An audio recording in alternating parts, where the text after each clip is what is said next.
ప్రభువును రక్షకుడైన యేసు క్రీస్తు అతి శ్రేష్టమైన నామను బట్టి ఈ ఉదయకాల హోసన్న దైవ సందేశాలనే కార్యక్రమం వింటున్న దేవుని బిడలని మీకు శుభం కలుగునగాక. దేవుని కృప మిమ్మల్ని మీ కుటుంబాలని మెండుగా దీవించునగాక. మీకు ఒక వాక్యం జ్ఞాపకం చేస్తాను. మీరు అంతకంతకు వర్ధిల్లి ఓ దీవెనకరంగా మారాలి అనుకుంటే మీ మీద దైవ వర్షం, దీవెన వర్షం పడాలి అని ఓ సేవకుడుగా కోరుకుంటున్నాను. మీకు ఆశ్చర్యం అనిపిస్తుంది కదా. మన భూమికి వర్షం ఎంత ముఖ్యమో మన కుటుంబాల క్షేమానికి కూడా వర్షం అంతే ముఖ్యం. ఇక్కడేమో భూమికి పైనుంచి ఆకాశం నుంచి వర్షం పడితే భూమి తడుస్తుంది, పగులుతుంది, అంత శుభ్రం చేయబడి చక్కగా విత్తబడి పంట వస్తుంది. మరి నీ కుటుంబానికి క్షేమం కలగాలంటే నీ మీద, నీ కుటుంబం మీద తప్పనిసరిగా ఉపదేశమని వర్షం పడాలి. నా మాట అర్థమైందా? దేవుని ఉపదేశం అనే వర్షం నీ మీద పడితే మీ జీవితాలు ఫలభరితంగా మారుతాయి. అంటే నువ్వు దీవెనల వర్షం రావాలని కోరుకునేటప్పుడు ఉపదేశ వర్షం నా మీద పడాలయా అని గ్రహించాలి. ద్వితీయోపదేశకాండం 32వ అధ్యాయము 2వ వాక్యంలో ఇలాగ రాయబడి ఉంది. నా ఉపదేశం వానవలే కురియును, నా వాక్యము మంచు వలెను, లేతగడ్డి మీద పడు చినుకుల వలె, పచ్చిక మీద కురియు వర్షం వలె ఉండను. ఇది మీ ఆత్మీయ జీవితానికి అవసరం. ఈరోజు మన వ్యక్తిగత జీవితంలో దేవుణ్ణి కలుసుకుంటాం. అంటే విశ్రాంతి దినం, సెలవు కదా, అందరం ఆరాధనకు వెళతాం, మందిరానికి వెళతాం. ఆ ప్రజలను చూస్తే నాకు ఎంత సంతోషమే. దేవుని మందిరానికి ప్రజలు వెళుతూ ఉంటే దేవుడట 2 చేతులు చాపి దీవిస్తాడట. నీ భూమికి ఎంత నీరు అవసరమో, నీ భూమికి అవసరమైనంత ఆకాశం నుంచి వర్షం రూపంలో దయచేశాడే. నువ్వు దేవుని సన్నిధికి వెళ్ళి నీ కుటుంబం అంతా ఆయన సన్నిధిలో మోకరించి వారమంతా కాపాడిన దైవమా నీకు వందనాన్ని చెప్పి చేతులెత్తి స్తుతిస్తే ఆయన ఉపదేశం వర్షాన్ని కుమ్మరిస్తాడు. దైవజనుడు నిలబడతాడు, ఆత్మదేవుడు కార్యం చేస్తాడు. నీకు అవసరమైన ఉపదేశాన్ని ఆయన చేస్తాడు. నీవెవరో ఆయనకి తెలియపోయినా, ఆ సేవకుడెవరు నీకు పరిచయం లేకపోయినా ఉపదేశం మాత్రం వర్షంలాగా నీ మీద పడుతుంది.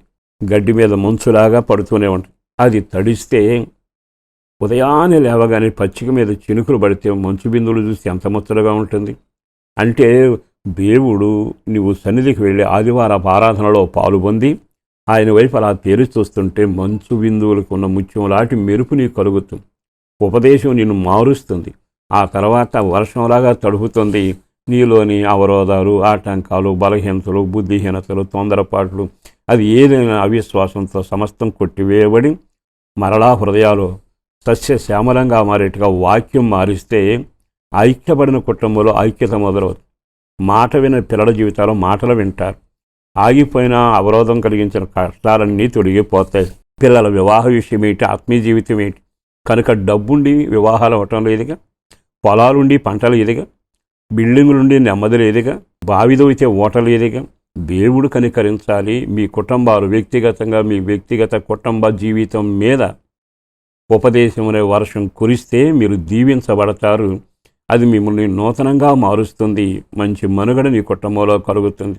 దేవుని సేవకుడిగా చెబుతున్నాను, మీరు ఎక్కడికి వెళ్ళినా ఆదివారపు ఆరాధన మందిరంలో అడుగుపెట్టండి. అడుగుపెట్టి ఆ మందిరంలో ప్రభువు కొరకు ఎదురు చూసి స్తుతిస్తే, స్తుతిని చెల్లిస్తే కృప ఆయన కుమ్మరిస్తాడు. ప్రార్థన చేస్తే మంచి ఉపదేశం వస్తుంది. ఆ తర్వాత నీ రూపంలో మార్పు వస్తుందని నీకు తెలియదు, కానీ చూస్తూ ఉండగానే కుటుంబాలు కట్టబడతాయి, వెలుగుతో నింపబడతాయి, ఆరోగ్యం ఉంటుంది, ఆనందం ఉంటుంది. అంతకన్నా ఏ భాగ్యం కావాలి? కనుక ఓ సేవకుడిగా బ్రతిమలాడుతూ దండం పెట్టి మీకు చెబుతున్నా, ఆయన భూమి మీద వర్షం కురిపించినట్టుగా ఆరాధనలో ఉన్న నీ మీద ఆయన ఉపదేశం అనే వానను కురిపించి అద్భుతమైన దీవెనలతో నిన్ను, నీ కుటుంబాన్ని నడిపించాలని సేవకుడిగా కోరుకుంటూ భూ సంబంధమైన ప్రతి అవసరం ఆయనే తీర్చునగాక. పరిశుద్ధుడును ప్రేమామడిన ప్రభు వందనాలయ. అపారమైన నీ యొక్క విలువైన మాటలను బట్టి స్తుతి చెల్లిస్తాను. ఈ మాటలు గుండెల్లో ఫలభరితంగా మార్చండి. పేరు పేరున బిడ్డలను దీవించండి. కుటుంబాలు పచ్చగాను ప్రార్థనతోనూ కృపలో వర్ధిల్ల. కుటుంబంలో వ్యక్తిగత జీవితంలో సంతోష సమాధానం ఉపదేశం ద్వారా వాడు దీవించబడాలి, వాక్యం ద్వారా కట్టబడాలి. ఆ కార్యం చేసి అందరికీ ఆరోగ్యము, సంతోషము, సమాధానము, సమృద్ధి, నెమ్మది, రక్షణ, క్షేమం కలుగుతుంది. యేసు పేరట వేడుచున్నాము తండ్రి. ఆమేన్.